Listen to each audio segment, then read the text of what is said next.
देखिए मैं बता रहा हूं आपको triangles law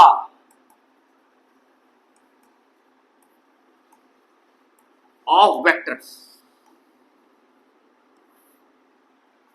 triangles law of vector क्या है?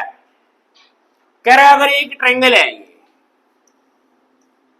इसकी डायरेक्शन यहां है, इसकी डायरेक्शन ये है और ये अपोजिट डायरेक्शन में आ रहा है, ए बी सी। देखिए ये सेम डायरेक्शन में जा रहे हैं, ए बी और बी सी सेम डायरेक्शन में जा रहे हैं ना, पर ए सी ओपोजिट आ रहा है, सामने से टकरा रहा है, सामने से टकरा रहा है। तो ट्रायंगल्स लॉ के हिसाब से कि जो ए बी वेक्टर होगा और प्लस में बी सी वेक्टर जो होगा वो इक्वल होगा ओपोजिट वाले के। ओपोजिट वाले किसके?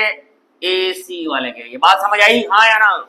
जैसे मान लीजिए एक ट्रायंगल मैं यहां ले रहा हूं एम एन पी, मैंने इसकी डायरेक्शन ये बना दी, इसकी डायरेक्शन ये बना दी, इसकी डायरेक्शन ये बना दी, तो इसके हिसाब से क्या हुआ? ये दोनों की सेम डायरेक्शन है। क्या आएगा? एनपी वेक्टर प्लस में PM vector is equal to N M vector. ये बात समझ आई है? क्योंकि ये देखो ये तो सेम ही, अरे भैया ये यहां गया, ये उसी के पीछे तो जा रहा है, ये सामने से उल्टा आके टकरा रहा है, उल्टा, तो जो उल्टा आके टकराएगा वो उन दोनों के सम के इक्वल होगा। ये बात समझ आ गई? इसे कहते हैं ट्रायंगल्स लॉ। अब जैसे मैं आपसे पूछ रहा हूं कि जैसे मान लीजिए ये है क्यू आर सी, ये ले लिया हमने, ये ले लिया, ये ले लिया, तू बता रहे इसमें ट्रायंगल लॉ लगा ये बात, तो ये क्या आ जाएगा? सी क्यू वेक्टर प्लस में Q R vector is equal to C R vector. हाँ अरे आ गया समझ में? तो इधर ट्रायंगल्स लॉ। अच्छा अब एक होता है पैरेललोग्राम लॉ।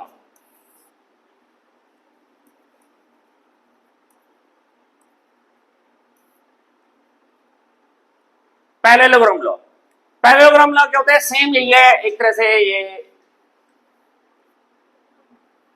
ट्रायंगल लॉ ही समझ लो। ये एक वेक्टर है ए, इसकी साइड्स और एक बी, तो इसका जो डायगोनल्स होते हैं ना, एक डायगोनल ये देखिए, इसकी डायरेक्शन ये है, इसकी डायरेक्शन ये है। अगर मैं इसे इसका नाम रख देता हूं पी क्यू आर एस, ये मैंने इसको लिया, आप इसमें ट्रायंगल लॉ लगाइए, क्या आएगा? पी क्यू वेक्टर प्लस में क्यू एस वेक्टर किसके बुलाएगा? पी एस वेक्टर के। तो हमारा पी क्यू वेक्टर को हमने ए वेक्टर का नाम दिया, प्लस में Q S vector is equal to P S vector का नाम क्या है? B vector. तो हमारा क्यू एस वेक्टर किसके बुला गया? अरे बी माइनस ए। इसका लगी ये चीज ध्यान रखो, ये हमारा आ गया। अब जरा आगे सुनिए, आगे सुनिए, ये और ये ए है, ये अगर वो बी है तो ये भी बी है। अब हमने इसको मिला दिया, किसको मिला दिया? पी आर वेक्टर कर दिया।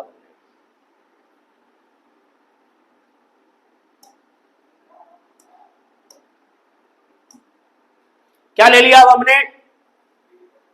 P R vector. अब इसमें ट्रायंगल लगाओ, in triangle P R Q में ट्रायंगल लॉ लगाइए।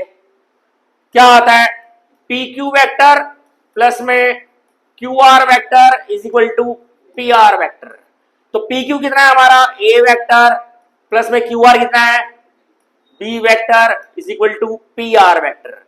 तो P R vector, P R क्या चीज है? देखो ये क्यू आर बी और पी आर बी, ये दोनों क्या चीजें हैं? डायगोनल्स है ना। अरे डायगोनल्स हैं या नहीं है? बस यही है हमारा पैरेललोग्राम लॉ, कि अगर एक पैरेललोग्राम जिसकी साइड्स ए और बी हैं तो उसके जो डायगोनल्स होंगे, एक होगा ए वेक्टर प्लस बी वेक्टर, और एंड दूसरा कौन सा होगा? बी वेक्टर माइनस ए वेक्टर। ये याद रखना है तुम्हें कि a parallelogram whose sides are a and b, it means कि its diagonal, one of the diagonal will be a plus b and another diagonal will be b minus a या a minus b। ये बात समझ आ गई है? ये था हमारा क्या? Parallelogram law. ठीक है जी। अब हम आगे बात कर रहे हैं